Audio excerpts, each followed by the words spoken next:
तो देखिए मैंने बताया था आपको पीछे कि सरल लोलक का आवर्तकाल, सरल लोलक का आवर्तकाल t बराबर क्या था, 2 पाई रूट अंडर I बटा में mgl, ठीक है ना। अब बताओ I क्या है यहाँ पर, I है, I क्या है बोलो, I है जड़त्व आघूर्ण, जिसको बोलते हैं मोमेंट ऑफ इनर्शिया। बाकी तो आप समझ रहे हो, एम है ये बॉब है उसका मास, जी है गुरुत्वीय त्वरण, एल है लोलक की लंबाई, चाहे जो धागा लगाए थे उसकी लंबाई। अब हम यहाँ पर आई जो है जड़त्व आघूर्ण है, और कहां से घूम रहा है ये बताइए, इस सपोर्ट से घूम रहा है। इस सपोर्ट को अगर हमने पी माना था तो जड़त्व आघूर्ण का फॉर्मूला याद है, जड़त्व आघूर्ण जो होता है आई इज इक्वल टू होता है एम एल स्क्वायर, उसमें बताया था एम आर स्क्वायर, गेंद घूम रहा था ना, आपको याद होगा। लेकिन यहाँ पर गेंद का मास है एम, बॉब का मास है एम, और धागे की लंबाई है एल, जो कि या रेडियस का काम करेगा, घूमेगा अगर इस तरह से तो आई बराबर हो जाएगा एम एल स्क्वायर, और आई बराबर जब एम एल स्क्वायर हो जाएगा तो इस आई का मान डाल दीजिए, इसलिए टी बराबर क्या हो जाएगा, 2 pi root over M L square बटा एम जी एल। अब बोलो क्या हो जाएगा, एल से एल क्या हो जाएगा, कैंसिल हो जाएगा, एम से एम कैंसिल हो जाएगा, टी बराबर हो जाएगा 2 पाई रूट अंडर एल बटा में जी। और ये हमको मिल गया एक सिंपल पेंडुलम का टाइम पीरियड। तो गौर से देखना, ये जो सिंपल पेंडुलम जैसे हम छोड़ेंगे यहाँ से तो यह ऐसे जाकर के ऐसे आएगा, उसमें लगा समय इस बात पे निर्भर नहीं करेगा कि इस गेंद का मास क्या है, मतलब 5 ग्राम का द्रव्यमान हो या फिर 50 ग्राम का द्रव्यमान। अगर हम ये धागा का लंबाई सेम रखेंगे तो दोनों जो है एक ही समय में क्या होगा बताइए, यहां पर आ जाएगा। ये हम कहां से बता रहे हैं, ये हम बता रहे हैं इस जगह से, बताइए ये हम बता रहे हैं इस फॉर्मूला से। माने धागा का लंबाई बढ़ाते अगर है तो टाइम पीरियड क्या हो जाएगा, बढ़ जाएगा। माने ये छोटा एक धागा ले लेंगे, एक बड़ा धागा लेंगे, तो कौन सा पेंडुलम जो है ज्यादा समय लेगा किस चीज में बताइए, एक चक्कर लगाने में। जिस धागे की लंबाई ज्यादा होगा वह एक चक्कर लगाने में ज्यादा समय लेगा। अच्छा, ज्यादा समय लेने का मतलब क्या हो गया कि वह जो है स्लो होगा। भाई जो ज्यादा समय में जगह पर पहुंचे स्लो होगा, और जो कम समय लेगा वो क्या होगा, फास्ट। जो कम समय लेगा वो फास्ट होगा। मणतन्नी को धागा लगा करके अगर हम इसको ऐसे छोड़ेंगे तो ये तुरंत जो है पूरा कर लेगा। अब बड़ा धागा लगाएंगे तो क्या होगा, वह ज्यादा समय लेगा। तो ये देखिए ऐसा ही छोटा छोटा कुछ, बड़ा क्वेश्चन नहीं पूछेगा आपको, छोटा छोटा क्वेश्चन पूछेगा कि एक धागा का लंबाई बढ़ा देने पर सरल लोलक का आवर्तकाल क्या होगा, घट जाएगा, बढ़ जाएगा, अपरिवर्तित रहेगा, इनमें से कोई नहीं। तो ये सिंपल सा क्वेश्चन है जो आपको पूछा जा सकता है बेसिक लेवल पे। तो ये इसका फॉर्मूला जो है मेरे पास, ये हो गया सरल लोलक का, नोट कर लीजिए इसको।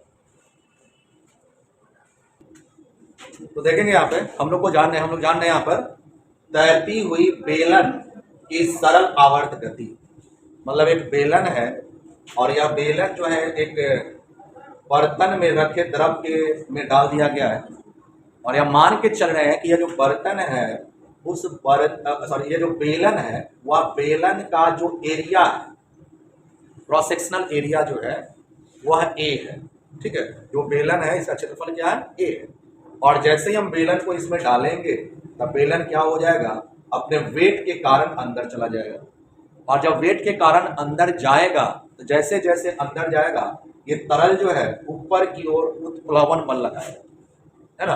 और उत्प्लवन बल लगाने के बाद यह बेलन का कुछ पोर्शन पानी में जो है द्रव में घुस जाएगा और यह बेलन स्थिर हो जाएगा, है ना। जब यह बेलन स्थिर हो जाएगा तो यह अवस्था कहलाएगा संतुलन की अवस्था, है ना।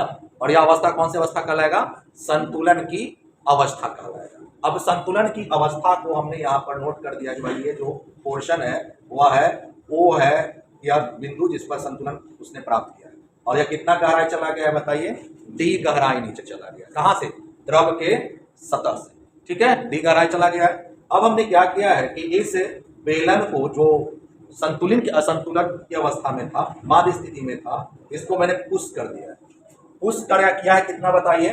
पुश किया है हमने, वह कितना किया है? y। जैसे ही पुश करेंगे y तो इस बेलन पर एक्स्ट्रा बुआयंसी फोर्स लगेगा, वह किधर की ओर होगा बताइए? ऊपर की ओर होगा, है ना।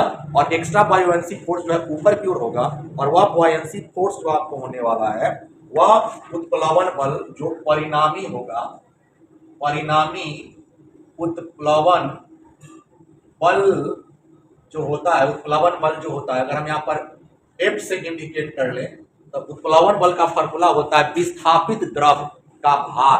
तो विस्थापित द्रव कितना है वो निकालना होगा भाई। तो विस्थापित द्रव निकालने के लिए, भार निकालने के लिए याद करिए कि जब कोई भी चीज द्रव में होता है तो उसका भार कैसे निकालते हैं? तो घनत्व आपको याद होगा, मैं यहाँ पर घनत्व मान लूं द्रव का रो है, और इनटू विस्थापित द्रव का आयतन, थोड़ा सा ले आयतन यहाँ पर v मान लेते हैं, इनटू क्या लिख लेते हैं? g, है ना।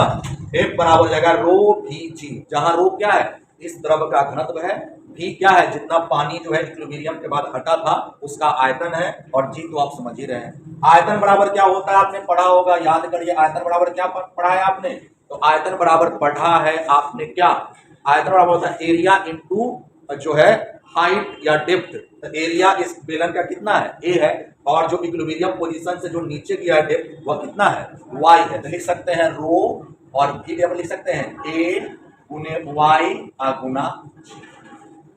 एक और बात देख ले सकते हैं कि अगर आप बेलन को नीचे लेके जाओगे, बेलन का स्थान में परिवर्तन नीचे होगा, विस्थापन नीचे होगा, तो उत्प्लवन बल किधर की ओर लग रहा है बताइए? ऊपर की ओर। तो मैंने बताया था कि विस्थापन के उल्टा में जो है बल है, इसलिए हम लोग यहाँ पर क्या चीज का चिन्ह लगा सकते हैं?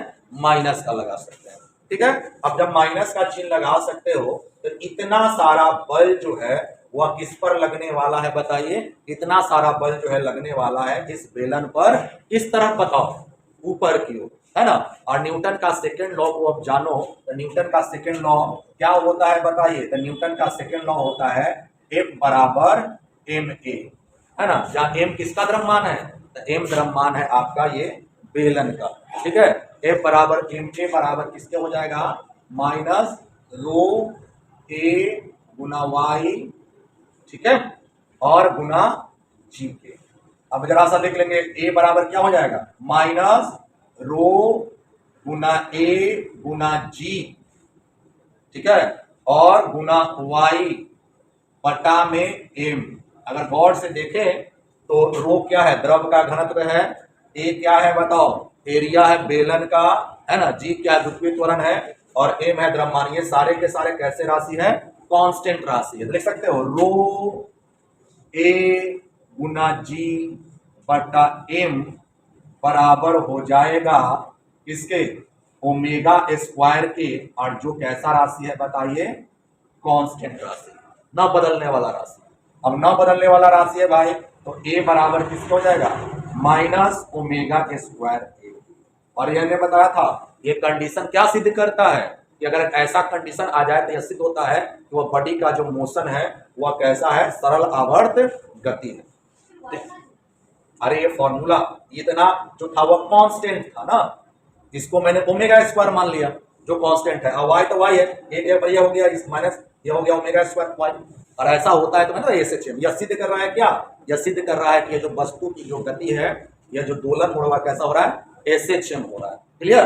और जब यह SHM हो रहा है भाई, तो हम आपको कह सकते हैं भाई कि बताइए कितना देर में यह एक दोलन पूरा कर लेगा? आवर्त काल। देखिए हर हाल में आपको निकालना पड़ेगा एक चीज, और वो क्या है बताइए? आवर्त।